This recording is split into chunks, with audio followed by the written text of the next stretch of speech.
কোরবানির পশু যদি হারিয়ে যায়, ধনী ব্যক্তি হলে তিনি আরেকটি পশু ক্রয় করে, হারিয়ে যাক অথবা মারা যাক, উনি আরেকটি পশু ক্রয় করে কোরবানি করবে। আমরা আল্লাহর নামে কোরবানি করার জন্য কোরবানির পশুটি ক্রয় করে থাকি।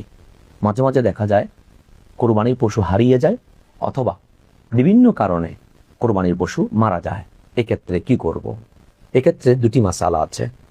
যদি ধনী ব্যক্তি কোরবানির পশু ক্রয় করে এবং তার পশুটা যদি মারা যায় অথবা হারিয়ে যায়, তার জন্য ওয়াজিব দায়িত্ব হচ্ছে আরেকটি পশু ক্রয় করে জবে করা, এটা তার জন্য ওয়াজিব। আর যদি গরিব মানুষ, ফকির, মিসকিন, যার পক্ষে সামর্থ্য ছিল না কিন্তু আল্লাহর প্রেমে সে পশুটি ক্রয় করেছে, এই পশুটি যদি হারিয়ে যায় অথবা মারা যায়, তাহলে তাকে নতুন করে পশু ক্রয় করে কোরবানি দিতে হবে না।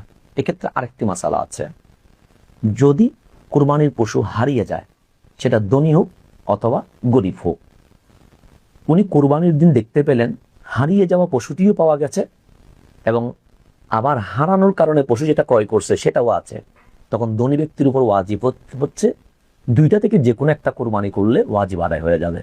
কিন্তু গরিব মানুষ, যিনি ফকির, উনি যদি হারিয়ে যাওয়া পশুর বদলায় আর একটি পশু ক্রয় করে, কোরবানির দিন দেখতে পাচ্ছেন যে ওই পশুটি আবার পাওয়া গেছে, ওই ফকির মিসকিনের জন্য ওয়াজিব হচ্ছে দুটি কালাহোমা, দুটি কোরবানি করতে হবে। কেন?